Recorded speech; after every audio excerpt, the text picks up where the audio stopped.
ನಿನ್ನೆ ಪ್ರಧಾನಿ ಮೋದಿ ಹೋಲುವ ಫೋಟೋ ಹಾಕಿ ಕಾಂಗ್ರೆಸ್ ಅವಹೇಳನ ಮಾಡಿತ್ತು. ಈಗ ರಾಹುಲ್ ಗಾಂಧಿ ಬಗ್ಗೆ ಅಮೇಠಿಯಲ್ಲಿ ಅವಹೇಳನಕಾರಿ ಪೋಸ್ಟ್ ಅನ್ನು ಹಾಕಲಾಗಿದೆ.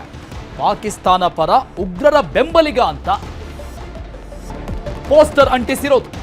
ಅಮೇಠಿಯ ಅನೇಕ ಗೋಡೆಗಳ ಮೇಲೆ ರಾರಾಜಿಸ್ತಾ ಇದ್ದಾವೆ ಈ ರೀತಿಯಾದಂತಹ ಪೋಸ್ಟರ್ಸ್. ಪಾಕಿಸ್ತಾನ ಪರ ಉಗ್ರರ ಬೆಂಬಲಿಗ ರಾಹುಲ್ ಅನ್ನುವಂತಹ ಪೋಸ್ಟರ್ಗಳನ್ನು ಅಂಟಿಸಲಾಗಿದೆ.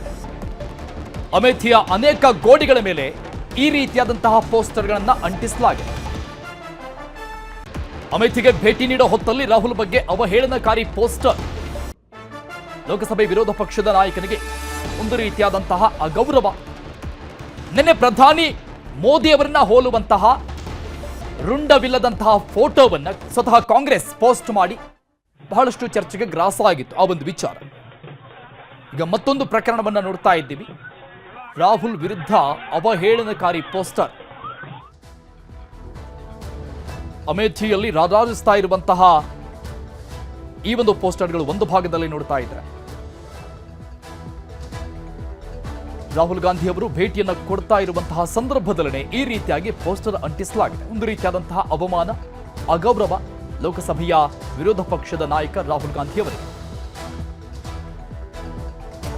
ನನ್ನ ಪ್ರಧಾನಿ ಮೋದಿ ಅವರಿಗೆ ಅಗೌರವವನ್ನು ತೋರಿಸುವಂತ ಕೆಲಸವನ್ನು ಕಾಂಗ್ರೆಸ್ ಮಾಡಿತ್ತು. ತನ್ನ ಅಧಿಕೃತ ಎಕ್ಸ್ ಖಾತೆಯಲ್ಲಿ ಪೋಸ್ಟ್ ಮಾಡುವ ಮುಖೇನವಾಗಿ ಅನಂತರದಲ್ಲಿ ಅದನ್ನ ಡಿಲೀಟ್ ಮಾಡಿತು. ತನ್ನ ತಪ್ಪಿಗೆ ಅರಿವಾಯಿತು ಅಂತ ಕಾಣಿಸುತ್ತೆ. ಈಗ ಮತ್ತೊಂದು ಪ್ರಕರಣವನ್ನ ನೋಡ್ತಾ ಇದ್ದೀವಿ ನಾವು. ಪಾಕಿಸ್ತಾನದ ಪರ ಉಗ್ರರ ಬೆಂಬಲಿಗ ರಾಹುಲ್ ಅನ್ನುವಂತಹ ಬರಹವನ್ನ ಅದರಲ್ಲಿ ಬರೆಯಲಾಗಿದೆ ಪೋಸ್ಟರ್ನಲ್ಲಿ. ಅದರಲ್ಲಿ ರಾಹುಲ್ ಗಾಂಧಿ ಅವರ ಫೋಟೋ ಕೂಡ ಇದೆ. ಅನೇಕ ಪೋಸ್ಟರ್ಗಳನ್ನು ಗೋಡೆಗಳ ಮೇಲೆ ಅಂಟಿಸಲಾಗಿದೆ. ಅಮೇಠಿಯ ಅನೇಕ ಗೋಡೆಗಳ ಮೇಲೆ ಈ ರೀತಿಯಾದಂತಹ ಪೋಸ್ಟರ್ಗಳನ್ನು ನೋಡ್ತಾ ಇದ್ವಿ ದೃಶ್ಯಗಳಲ್ಲೂ ಕೂಡ. ಅಮೇಠಿಗೆ ಭೇಟಿ ಕೊಡ್ತಾ ಇದ್ದಂತಹ ಸಂದರ್ಭದಲ್ಲೇ ರಾಹುಲ್ ಬಗ್ಗೆ ಅವಹೇಳನಕಾರಿ ಪೋಸ್ಟರ್. ಇದು ವಿರೋಧ ಪಕ್ಷದ ನಾಯಕರಿಗೆ ಕೊಟ್ಟಂತಹ ತೋರಿಸ್ತಾ ಇರುವಂತಹ ಅಗೌರವ ಆಗಿದೆ. ಅನೇಕ ಪ್ರಕರಣಗಳು ಈ ರೀತಿಯಾಗಿ ಭಾರತದಲ್ಲಿ ಮರುಕಳಿಸ್ತಾ ಇದೆ. ಒಂದು ಕಡೆ ಸರ್ವ ಪಕ್ಷದ ಸಭೆಯನ್ನ ಮಾಡಿದ್ರು ಪ್ರಧಾನಿ ಮೋದಿ ಅವರ ನೇತೃತ್ವದಲ್ಲಿ.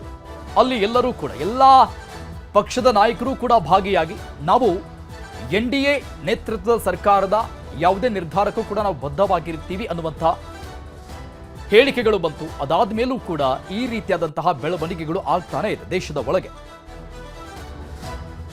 ಪಹಲ್ಗಾಮ್ನಲ್ಲಿ ಪ್ರವಾಸಿಗರ ಹತ್ಯೆ ಪ್ರಕರಣಕ್ಕೆ ಸಂಬಂಧಪಟ್ಟಂಗೆ NIA ಇಂದ ಪ್ರಕರಣದ ತನಿಖೆ ಈಗ ಚುರುಕುಗೊಳ್ತಾ ಇದೆ. NIA ಅಧಿಕಾರಿಗಳು ಪ್ರಕರಣವನ್ನ ತನಿಖೆ ಮಾಡ್ತಾ ಇರೋದು.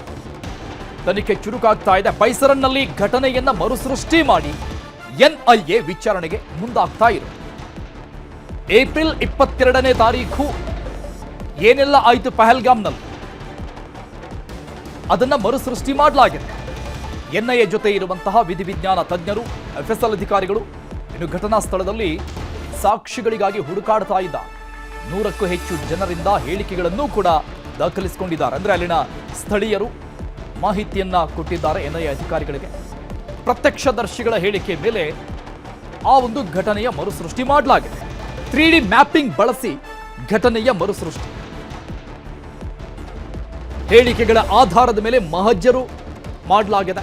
ಉಗ್ರರ ಪ್ರವೇಶ ಹಾಗೂ ನಿರ್ಗಮನದ ಸ್ಥಳದ ಬಗ್ಗೆ ಪರಿಶೀಲನೆ ಮಾಡಿದ್ದಾರೆ NIA ಅಧಿಕಾರಿಗಳು. ಯಾವ ಕಡೆಯಿಂದ ಉಗ್ರರು ಎಂಟ್ರಿ ಆದ್ರು, ಎಷ್ಟು ಗಂಟೆಗೆ ಬಂದ್ರು, ಎಷ್ಟು ಜನ ಬಂದ್ರು, ಯಾವ ರೀತಿಯಾದಂತಹ ರೈಫಲ್ಸ್ಗಳು ಅಂದ್ರೆ ಗನ್ಗಳು ಅವರ ಬಳಿ ಇತ್ತು, ನೋಡೋಕೆ ಹೇಗಿದ್ರು, ಘಟನೆ ನಂತರದಲ್ಲಿ ಅವರು ಯಾವ ಕಡೆಯಿಂದ ಹೋದ್ರು, ಈ ರೀತಿಯಾದಂತಹ ಪ್ರಮುಖ ಮಾಹಿತಿಗಳನ್ನು ಪ್ರತ್ಯಕ್ಷದರ್ಶಿಗಳು ಸೇರಿದಂಗೆ ಸ್ಥಳೀಯ ಜನರಿಂದ ಮಾಹಿತಿಯನ್ನು ಪಡೆದುಕೊಂಡಿದ್ದಾರೆ.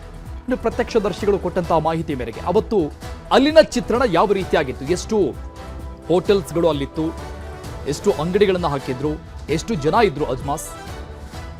ಸೊ ಈ ತೆರನಾದಂತಹ ಪ್ರಮುಖ ಮಾಹಿತಿಗಳನ್ನು NIA ಅಧಿಕಾರಿಗಳು ಪಡೆದುಕೊಂಡಿದ್ದಾರೆ. ಅದನ್ನು 3D ಮ್ಯಾಪಿಂಗ್ ಬಳಸಿ ಆ ಅವತ್ತಿನ ಘಟನೆಯ ಮರುಸೃಷ್ಟಿಯನ್ನು ಕೂಡ ಮಾಡಿದ್ದಾರೆ. ಈ ಮೂಲಕವಾಗಿ ಸ್ಥಳ ಮಹಜರಿಗೆ NIA ಅಧಿಕಾರಿಗಳು ಮುಂದಾಗಿರೋದು. ಪಹಲ್ಗಾಮ್ ಉಗ್ರ ದಾಳಿಯ ಪ್ರಕರಣ, ಇದರ ತನಿಖೆ ಬಹಳ ಚುರುಕಾಗಿ ನಡೀತಾ ಇದೆ.